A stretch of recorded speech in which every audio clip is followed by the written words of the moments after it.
Cigarette খাওয়া মাকরুহ, tomato খাওয়া হারাম, দলিল নাই এজন্য হালাল। কপি খাওয়া হারাম, দলিল নাই এজন্য হালাল।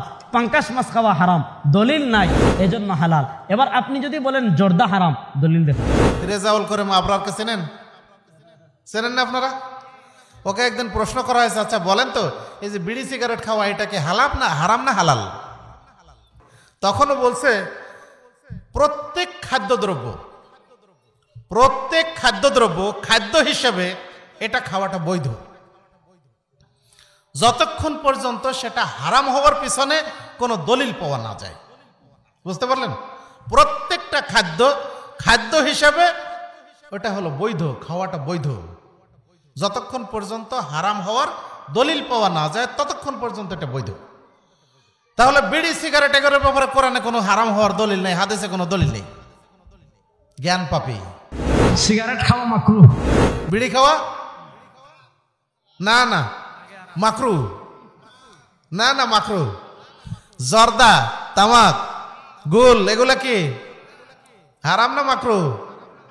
না ওই যে হুজুররা বলে যে মাকরুহ। জর্দাকে আপনি যে হারাম বলছেন, নস দেখান। যদি নস দেখাইতে না পারেন, হালাল হওয়ার জন্য এটাই যথেষ্ট। ও জেনে শুনে বন্ধ, কারণ রাসূলুল্লাহ সাল্লাল্লাহু আলাইহি ওয়াসাল্লাম বলছেন কুল্লু মুসকিরিন খামরুন ওয়া কুল্লু খামরিন হারামুন। প্রত্যেক নেশাদার বস্তু হচ্ছে মাদক, আর প্রত্যেক মাদক হচ্ছে হারাম। মদ হারাম না হালাল? হারাম না? মদ হারাম, ঠিক তো? বিড়ি খাওয়া না মাকরুহ, না মাকরুহ। জর্দা, তামাক, গুল এগুলা কি হারাম না মাকরুহ? না ওই যে হুজুররা বলে যে মাকরুহ। একটা মূলনীতি বলি আপনাদেরকে। মূলনীতি হলো যে জিনিসটা ব্যবহার করে সে কখনো ওই জিনিসটাকে হারাম বলবে না। এই ঘুরেই পেঁচে বলবে যে না এটা সমস্যা নাই। আর যে জিনিসটা ব্যবহার করে না সে নিশ্চিত বলবে যে এটা হারাম, তাই না? যে হুজুর জর্দা খায় সে কখনো বলবে না যে এটা হারাম, বলবে মাকরুহ।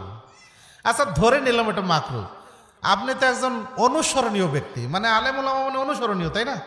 তাহলে মাকরুহ জিনিসটা আপনি করেন কেন? এই অপছন্দনীয় কাজটা আপনি কেন করেন?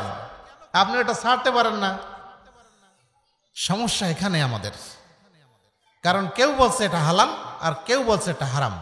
রেজাউল করিম আবরারকে চেনেন না আপনারা? ওকে একদিন প্রশ্ন করা হয়েছে, আচ্ছা বলেন তো এই যে বিড়ি সিগারেট খাওয়া এটা কি হারাম না হালাল? তখনও বলছে প্রত্যেক খাদ্যদ্রব্য খাদ্য হিসেবে এটা খাওয়াটা বৈধ, যতক্ষণ পর্যন্ত সেটা হারাম হওয়ার পিছনে কোনো দলিল পাওয়া না যায়। বুঝতে পারলেন? প্রত্যেকটা খাদ্য হিসেবে ওটা হলো বৈধ, খাওয়াটা বৈধ, যতক্ষণ পর্যন্ত হারাম হওয়ার দলিল পাওয়া না যায় ততক্ষণ পর্যন্ত এটা বৈধ। তাহলে বিড়ি সিগারেট এগুলোর ব্যাপারে কোরআনে কোনো হারাম হওয়ার দলিল নেই, হাদিসে কোনো দলিল নেই। জ্ঞান পাপী। ও জেনে শুনে বন্ধ, কারণ রাসূলুল্লাহ সাল্লাল্লাহু আলাইহি ওয়াসাল্লাম বলছেন কুল্লু মুসকিরিন খামরুন ওয়া কুল্লু খামরিন হারামুন। প্রত্যেক নেশাদার বস্তু হচ্ছে মাদক, আর প্রত্যেক মাদক হচ্ছে হারাম। এটা কি দলিল নয়? তাহলে এটা লুকিয়েছে। আল্লাহ রাব্বুল আলামিন রাসূলুল্লাহ সাল্লাল্লাহু আলাইহি সাল্লাম বলছেন মান সুইলা আন ইলমিন ফাকাতামাহু ওয়া হুয়া ইয়ালামুহু ফাকাতামাহু। যাকে কোনো বিষয় জিজ্ঞেস করা হলো সে বিষয়টা সে জানে, অতঃপর সে সেটাকে গোপন করলো। উলজিমাহুল্লাহু ইয়াউমাল কিয়ামাতি বিলিজামি মিনান নার। আল্লাহ কিয়ামতের দিন তার জন্য 2টা আগুনের লাগাম পরাবেন। ইনশাআল্লাহ ওর এই গোপন করার কারণে ইনশাআল্লাহ ওকে আল্লাহ পরাবেন। তাহলে আমরা এগুলি খাবো কি না? খাবো ইনশাআল্লাহ। আমরা এটা ছেড়ে দেব, ইনশাআল্লাহ ছেড়ে দেব। রমজানের একটা মাস কষ্ট করে 14 ঘন্টা যখন আপনি না খেয়ে থাকতে পারছেন, তখন ইনশাআল্লাহ বাকি জীবনটাও পারবেন। ইনশাআল্লাহ পারবো না? ইনশাআল্লাহ আমরা পারবো। তাহলে আল্লাহর নিষিদ্ধ বিষয়গুলি মেনে নেওয়া আর আল্লাহ যা আদেশ করেছেন সেটা প্রতিপালন করার নাম হচ্ছে ইবাদত। আল্লাহ যা নিষেধ করেছেন ওটা ছেড়ে দেবেন, যা আদেশ করেছেন সেটা প্রতিপালন করবেন, এর নাম হচ্ছে ইবাদত।